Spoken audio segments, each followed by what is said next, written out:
Hi there, this is Andy from De Gobbo's Grotto. I'm going to do another video on how I've made some of my terrain for my dungeons stroke series tiles.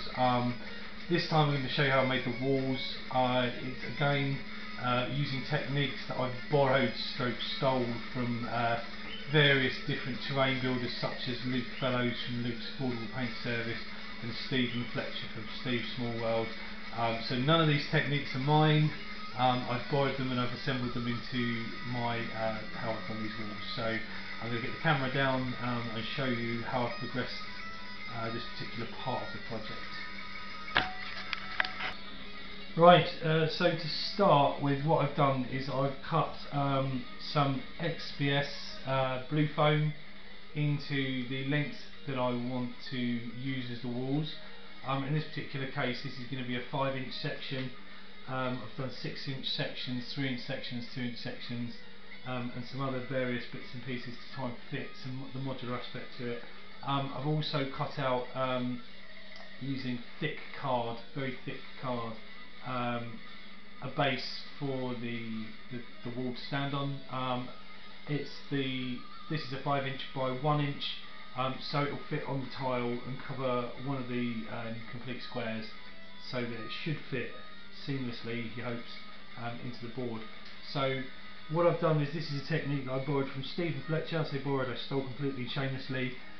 In order to make the relief aspect of it, what I've taken is a normal HB pencil with a eraser on the end. I've removed the eraser. So I'm going to see if I can get this on camera.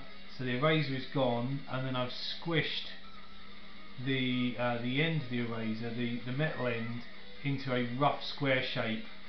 It isn't going to be perfectly square, and I don't want it to be, because I want this to be kind of a rough brickwork, an old stonework. So there isn't nice dressed brickwork. If you want that, then you can do that as well. The reason I do that is because what I want to do is just impress into the blue foam. Just like this, and cut through the blue foam with the metal end of the eraser. And what it does, I'll just show you on a couple of these. I'm just making a kind of rough brickwork, and hopefully it will show you. I'll just carry on going for just a second. So just keep going across the whole of the blue foam. Like I say, this isn't a technique that I developed, it's a technique that I've borrowed from Steve Fletcher, so all the credit should go to him. This looks really fabulous when it's done, when it's painted up, and I'll show you all of that in a moment. For those of you who are music aficionados, you may have noticed I've changed from the Zen Japanese traditional music to some rock cover of Beethoven's number 6 symphony by a young lady called Tina S, and she's amazing. Just showing a little bit of my sort of rocky side, and still seem sophisticated, which I like. So I'm just going to finish this particular side and then show you, so you can see. Well, I'll show you now actually. Hopefully you can see that has impressed a brick-like or a stone-like pattern, sorry about the lighting, on the blue foam, actually to quite a good depth. So I'm just going to finish this side. I have done the other side already in true Blue Peter fashion. I've done quite a few bits already so that I can seamlessly, he says, move on to the next section, so you can see the whole thing in one take, because I find editing these videos an absolute ball ache. Right, so I've already done this side, now finished this side. What I've got to remember, on these walls I've been doing them across the top, but you don't have to, because it's meant to be representing obviously sheer walls with a roof, so you don't really need to do a top. But I quite like the look of the top, because obviously we're going to be looking down from a sort of modeler's point of view or a gamer's point of view, and so it gives us a bit of texture on top. I don't do the sides or the base, because the sides will be butting up against other walls and obviously the base is going to be covered.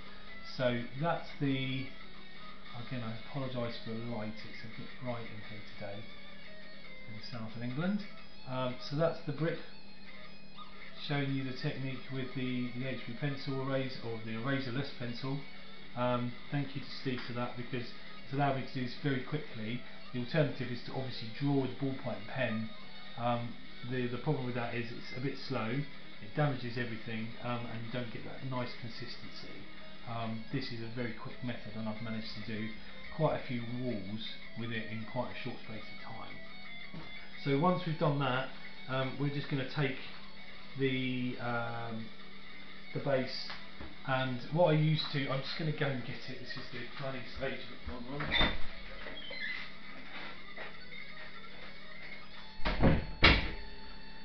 So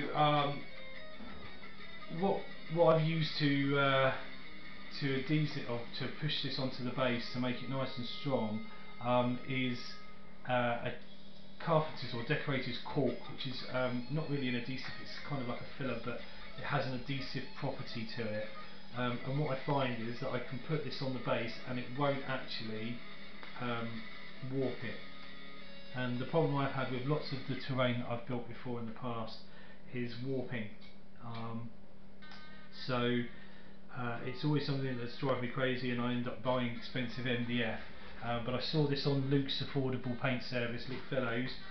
He uses decorator's cork all the time, and it is a cheap way of making sure the card doesn't warp. This cost me about £1 for this, and it's a great big tube of it, and I'm just going to, in my very unprofessional way, just draw a line of it right down the middle. This is where you can use the board, your cutting mat, to make a sort of straight line, and then just take your wall, and then just using the, because you want to go down the middle because obviously it's modular, just use the cutting mat to give you the straight edge or straight line, and press nice and hard. It has the, like I say, the advantage of not warping, but also adding a bit of strength to your model. So as you can see, that's very quick. It takes about an hour to dry maybe, so I'll leave that to one side in true Blue Beta style. I'm just going to do another one here. I did some corner pieces and some T pieces and all sorts of bits and pieces, corners and all that kind of stuff, so that we can try and make the mat. This is a T piece that I've done, so I've taken a 3-inch square wall portion there that I've already made up, and an extra bit if you like, and then that's going to form the T. So again, using the cork, I'm just going to draw a line along the middle. On this particular one I've drawn the line on already in pencil, so I'm just going to follow that, and then down. There we go. So it just makes the T. Put the lid on that, and then it's just a case of pushing, again using the cutting mat lines to give me a square, to make sure it's on line, sorry. And this time I'm going to use the cork to glue the pieces together as well.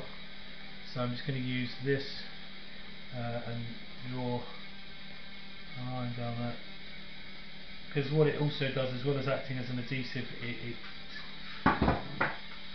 gives it a nice kind of, almost cements the pieces together, so you can use that as a kind of cement look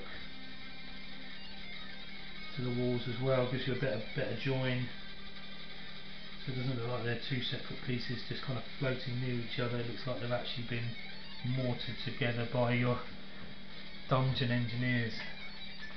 So that's a T piece that I've just put together very quickly. As you can see, it goes to the edges. So that can be put to one side as well. And the beauty of this blue foam is that you can carve your detail obviously straight into the walls, but we can also do things like doors, and I'll show you how I'm going to do the doors in just a second.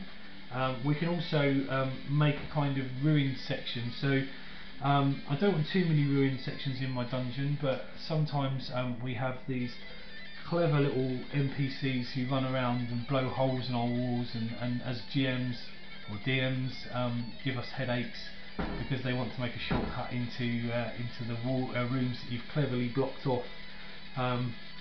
So we'll give them a chance to blow holes in walls. So I'm going to take this section, and all I'm going to do, I've already pre-cut it with the pencil. The reason I did it first rather than afterwards is now I can follow the line of the bricks, because when explosives happen, obviously the chemical reaction works on the weakest points first and then goes on to the sort of harder points.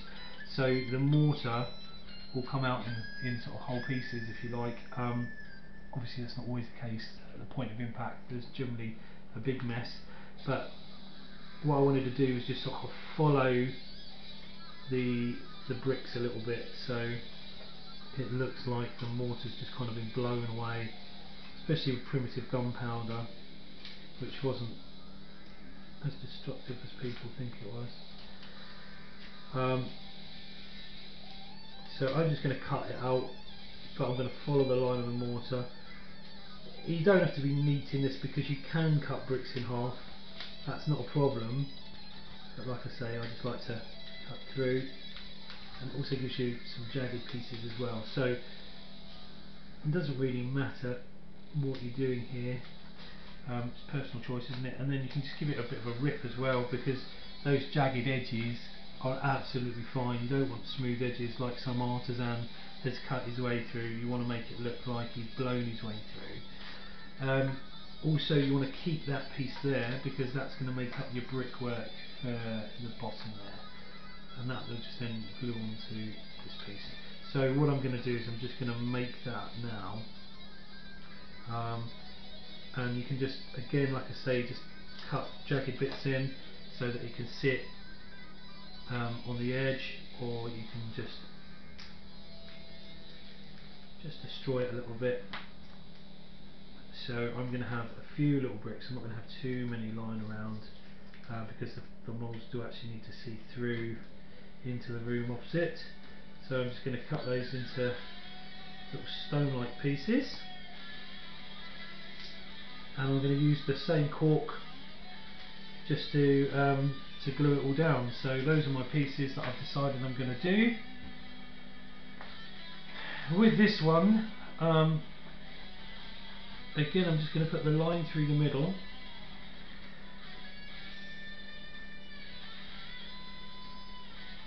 So that's nicely through the middle.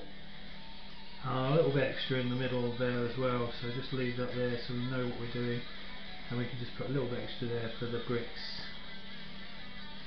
Okay, we use that as we do it. So firstly, glue your big piece down. Oh, it says throwing this all over the place. Trouble with foam, it's very light and you breathe on it and it moves.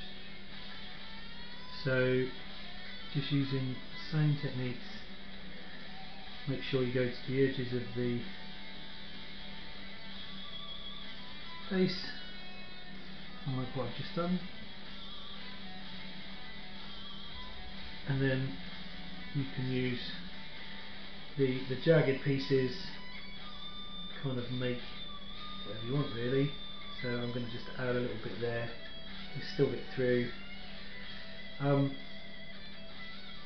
then just the little bricks can kind of go around there. What I'm also going to do is then use sand and cat litter and all that sort of stuff, just to kind of make it a bit more realistic. Oh, and then my sophisticated Beethoven Sonata turns into Tina S doing Iron Maiden's Trooper. So yeah, we can do that. You can also add like bits of brickwork to the side there where it's been blown away, or you can add this to your main tile, but the tile is going to be modular, so I'm not going to do that. So that's a kind of ruined piece there, as if your rather eventful characters are going to blow holes in your dungeon walls that you've carefully been crafting for some time. Okay, just to quickly show you the doors, what I've done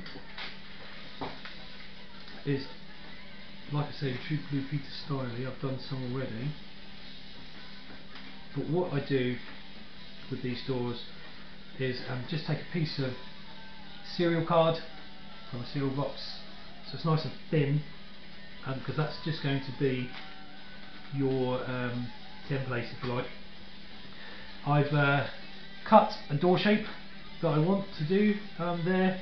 I've cut the card to fit the door shape. That's the idea anyway.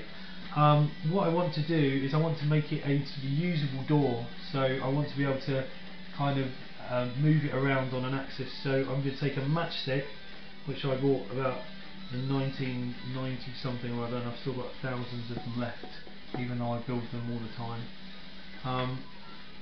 And all I'm going to do is just cover the card with PVA glue, good old PVA, so it's completely covered.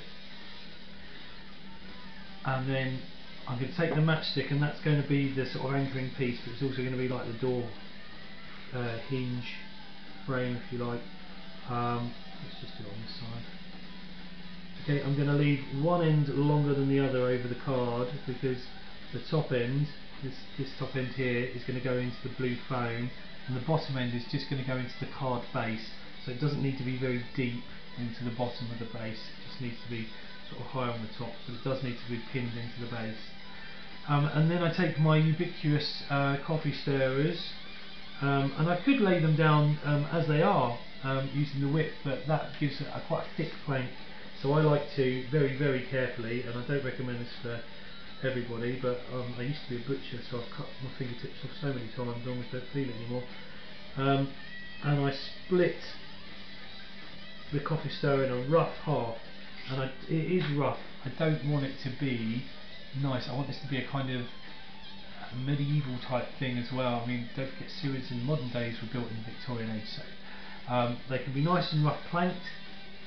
And then all I'm going to do is take some snips, and I'm going to just cut them at rough lengths. I don't need to measure this yet, because all I'm going to do is cut them to rough lengths and lay them over the card like so.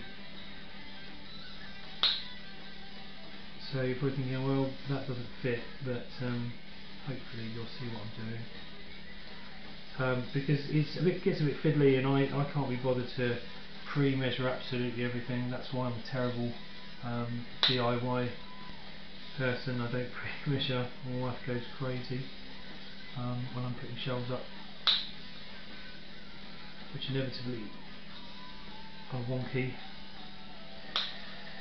So just lay them over in a kind of rough planking. Like I say, I want this to be rough. I want it to be a little bit decrepit.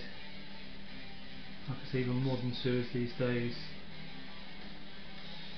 are decrepit. And then they're from Victorian ages. And then just cut a little tiny bit off the end, just because a little dab of glue again. There. Now, lots of people got just different views about door handles. I just do a simple plank door handle, so it's like a latch door handle, and then that just goes on neatly, well, neatly for me, onto there, and there we have the makings of a door. So again, like I say, in true Blue Peter style, I've got one that I've pre-done, and then it's just really simple, just to snip away the bits of planking till you get the shape that you're after. Don't forget, don't go through the matchstick at the end, because that's your frame.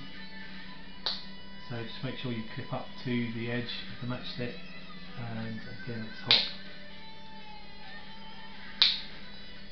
Just cut this one through.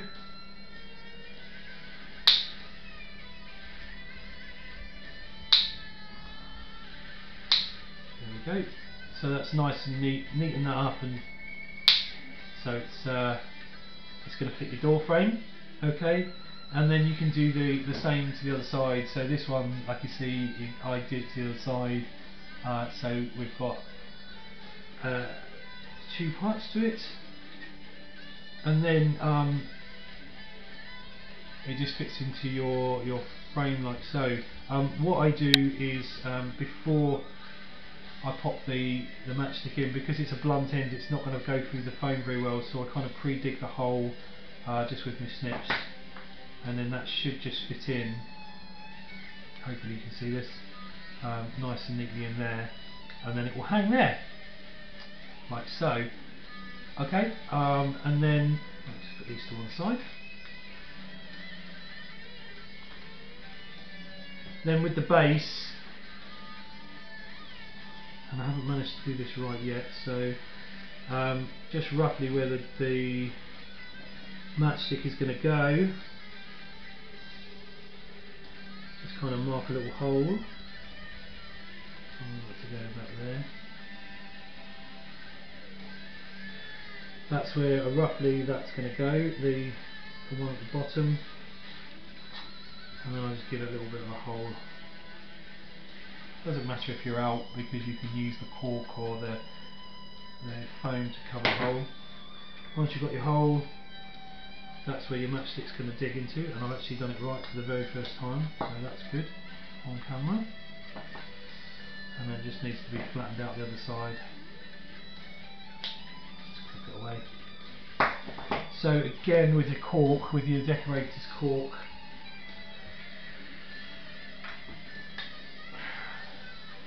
this time, because I don't want the door to be glued, I want it to be movable, I'll put the cork on the base.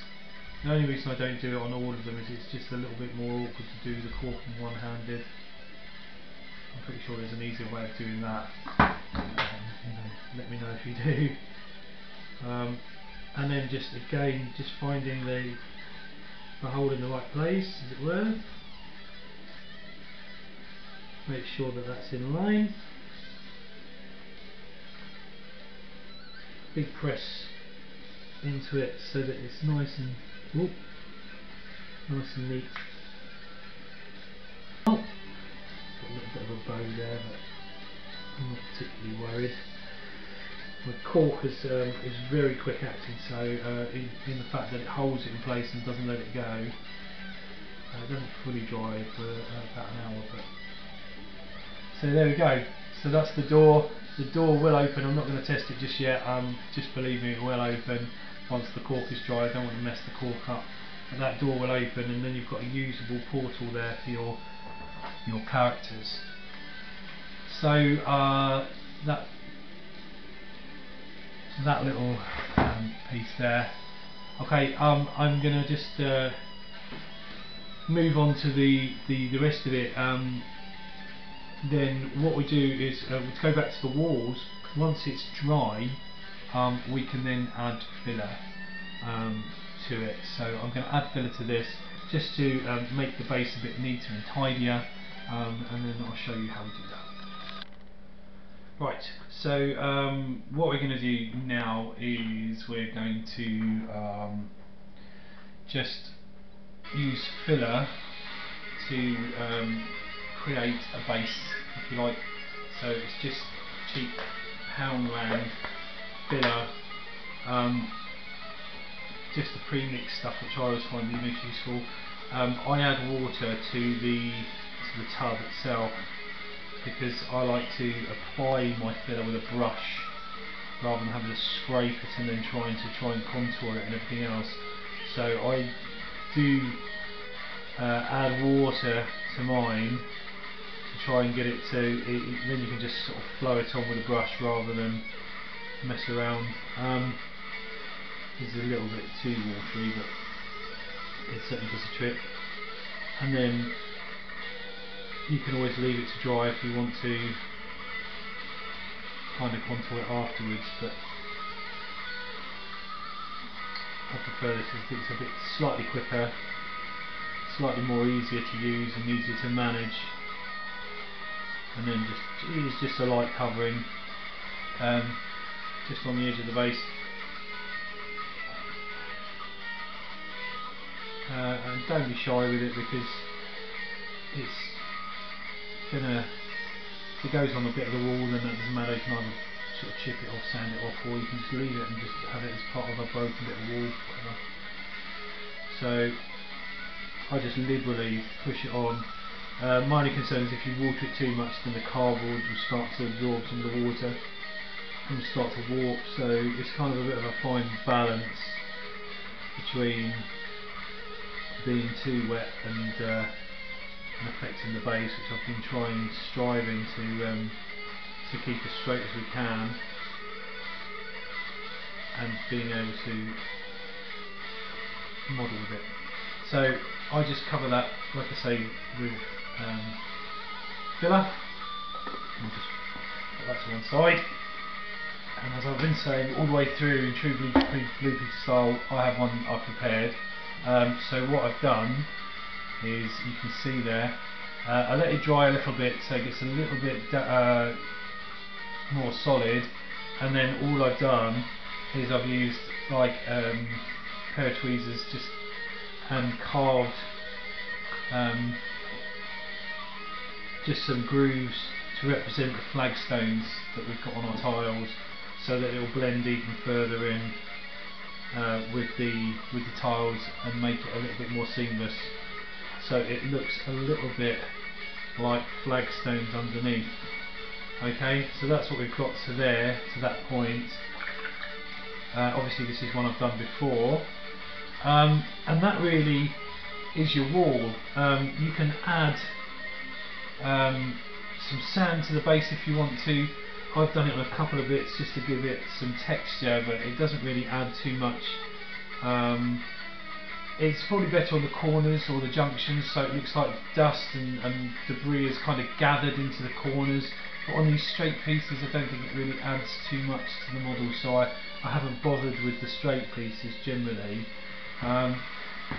When it comes to painting the model, because now that's it really, that's the modelling side of it finished. The painting side is really simple, and this is where we're going to try to build some strength into the blue foam, so it doesn't break so easily or get scored by sort of heavy usage in the dungeon by your players getting a bit over enthusiastic and snapping models into it, or being a bit careless with it. So this is, like most things, shamelessly stolen.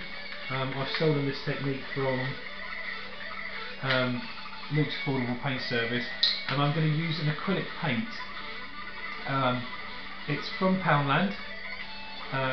Obviously it's £1 for 120ml, so it's a large tube. It is acrylic paint. You have to make sure it's acrylic paint, not poster paint.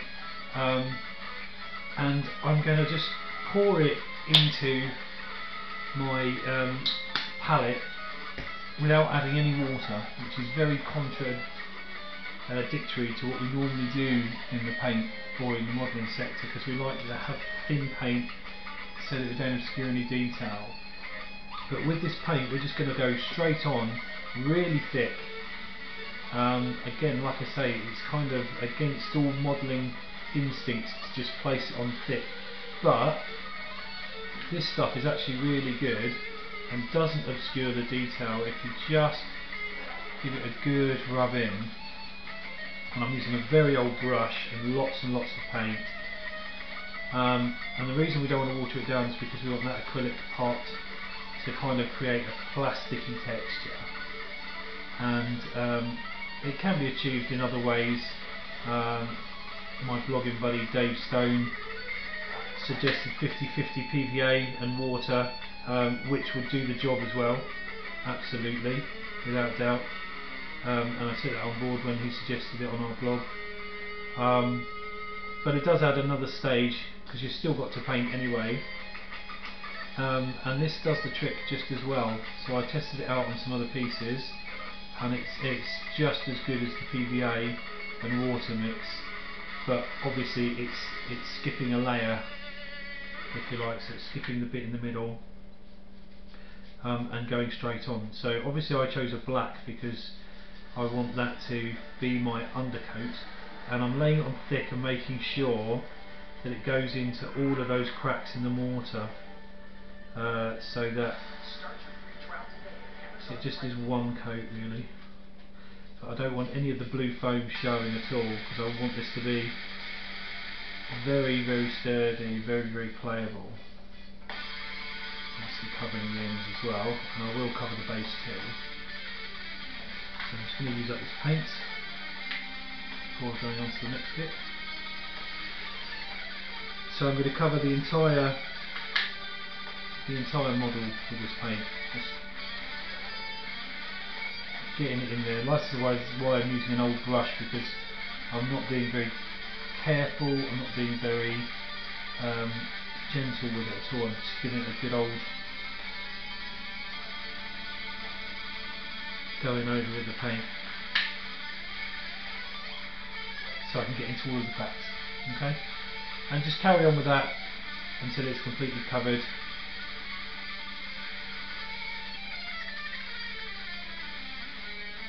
I need a little bit more paint, so I'll just lay that there for a second. I'm getting covered in it as always.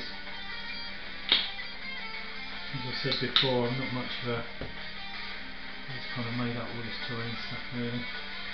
So I'm a bit of a messy painter, a bit of a messy terrain builder. I end up getting most of the stuff on me, which is why I put greaseproof paper down on everything. So we're just trying to get a good coverage all over.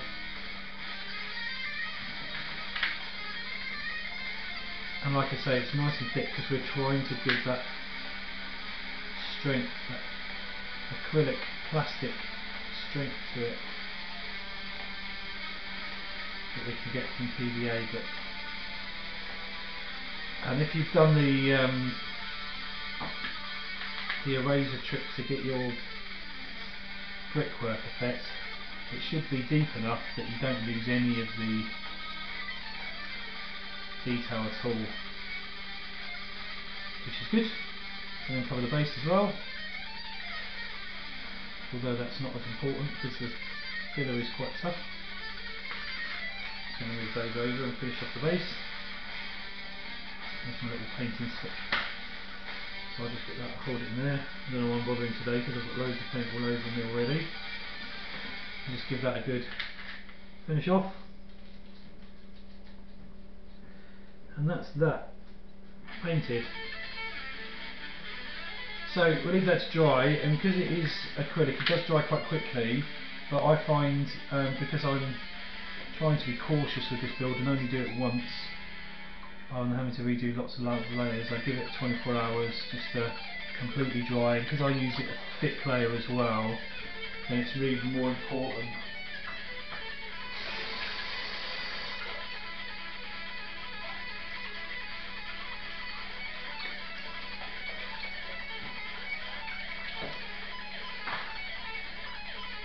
So give the brush a good clean, because I'm going to go straight onto the next bit. This is one obviously I've pre-done. So next painting layer, we want to try and get some of that grey stone effect into it. Obviously this is a bit that my vlogging buddy Joe Zabadak Newton will be going crazy about stone being not grey and being browns and other colours as well, but I wanted a dark feel to it. So again, I reached out to the Poundland to get some emulsion, because I'm trying to do this as cheaply as possible without sort of compromising quality. So I went to Poundland and I got dark grey emulsion. It's in a little tiny pot. Say little tiny pot, quite a big pot, and it's a nice dark grey colour. This isn't going to be our final colour, so again I'm going to be really liberal with this and just give it a good cover. If there's any of the blue foam that's still showing, this is your chance to give it that last little bit of cover. So it's the grey paint. What I would suggest as a little heads up is that obviously those of you who do decorating will know that emulsion comes dark when it's wet, and it starts to get a little lighter when it dries off, so don't be discouraged. It actually doesn't make any difference to the black, because when it dries off it does actually go a dark grey rather than a black colour. But use plenty of paint. Obviously you're not trying to obscure any detail, but you are trying to give it some toughness to it. So I just cover it with grey, make sure any of the bits that were showing of the blue foam or the base or the filler or anything else is covered. This is your chance to get that last coat of paint on. And like I did before, I'll make sure the base is covered as well, because don't forget the base is going to be stone as well. It's going to match our dungeon tiles, so this is what I've done with our dungeon tiles. So the base needs to be the same colour as the walls, as the tiles really. So that gets a coat of grey as well. Again, that's why I use the greaseproof paper. And let that dry, because the emulsion, like I say, will dry up to a nice, still dark grey but lighter than the black. It will give us a little bit of a tone. So that's the one side as well. Carrying on, as I say, in my Blue Peter style, here's one I did earlier. That's the grey. You can see that it's starting to actually come out a little bit. So from the black, or from the freshly painted one, it actually goes to that colour, which is why I'm not particularly worried too much. Okay, so when it dries up, that's what it's going to come up like. So we come to that sort of style, that kind of colour. And what I've done is I've gone to the tester pot ranges, Dulux tester pot ranges, and I bought a series of light greys, which I then come back and I've mixed with some of the dark grey to give me a mid-tone that I quite like, which will represent my final highlight. With terrain, I don't do a great deal of detail. I tend to stick to one or two highlights and that's it. So this is where we're going to dry brush it on. Loads of paint on the brush, load the brush, and then wipe it off as you would normally do with your modelling dry brush. So sorry, a lot of this stuff's off camera, I'm just kind of talking through. As you would do with any other model. Again, bearing in mind that this is emulsion, so it's actually going to lighten up as it dries. So I'm just going to give it, with that in mind, a very bare highlight, very bare dry brush, so it doesn't get too thick, too deep. I'm not particularly worried that it will be too grey, but I don't want it to obscure some of the undercolours as well. So yeah, just a nice coat, sides as well, and the top, and just draw out some of the stone detail with a dry brush.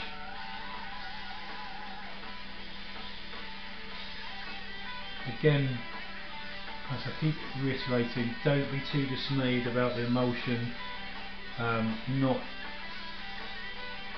being light enough, because it will lighten up.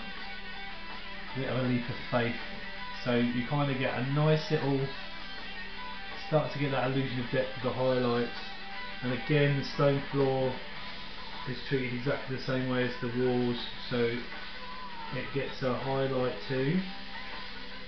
This is where the filler starts to come good, and the extra work that we've done with the with making tiles like the flagstones with filler starts to show.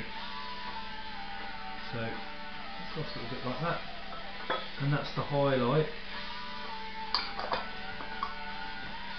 Okay, and then what it will do is it will come out in a kind of light, very light colour like so. Okay, and then all I've done there is, you can see I've painted the door the kind of modeller's brown with wood. Obviously old wood actually starts to silver up and starts to grey up, so the purist amongst us will probably want to do that a bit more silvery than I've done it, certainly. but that's not a problem. In the modern world we kind of go with more of an abstract look on how it should be than actually, realism. Some don't, but in the modern world stone is grey and wood is brown, so that's the way I've kept it. And then really that's it. So all you do then is just kind of start to add any weathering details that you want to add. You can start to dust off some pastels for dust and use hot glue for spiders' webs, which I'll show you on some of the other dungeon tiles when I get down to do the more specialist stuff. But for the majority of these ones, that's it. I just add a little homemade moss.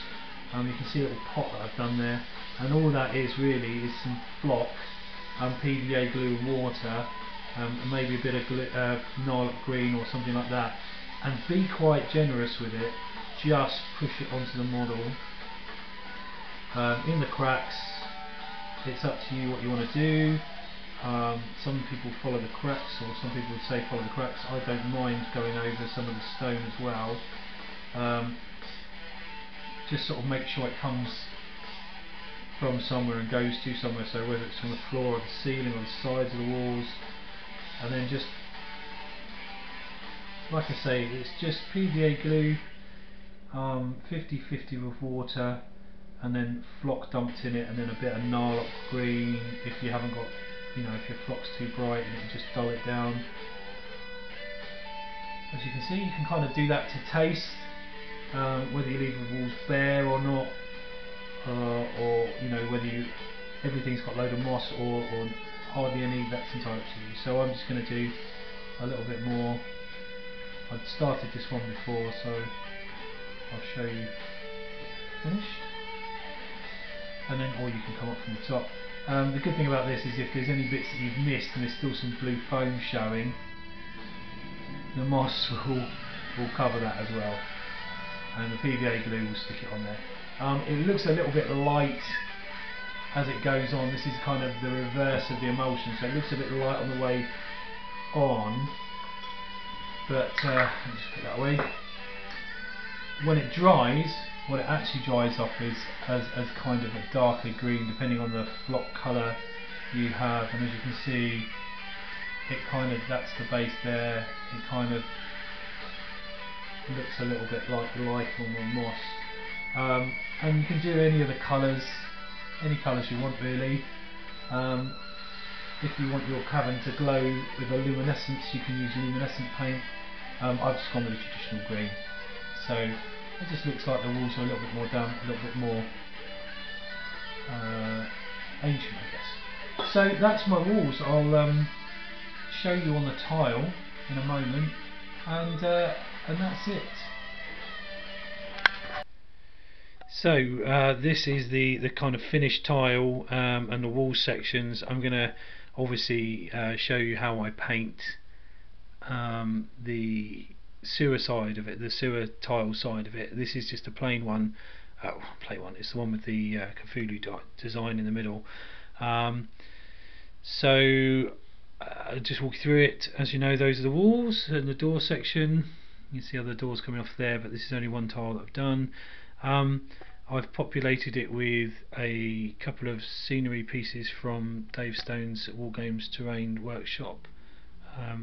These are rather excellent pieces, I find, and just give it some character. The Cthulhu design I thought would be interesting with a bit of fresh blood kind of in the inlay of the design, but it hasn't really shown very well, so I might have to redo that. But yes, those turtle boys, Donatello and Leonardo facing off against the Shredder and Foot Clan, and these can obviously just be moved around in any kind of layout that you please, really. Adding more corners and cross pieces and everything else that I've been building. Let's give you a bit of an overview, put that back in place. So and that's the sort of finished walls. I hope you've enjoyed this video. I hope you found it of some use, and that you found it interesting enough. just put some comments in the comment bit, or you can comment on my blog about what you thought of it, and any sort of improvements that I can make to it. I'm not proud, I can take any hints or tips, so anything you think that might improve the look of it. And that's it for now. My name's been Andy from the Gobbo's Grotto. I'll see you soon.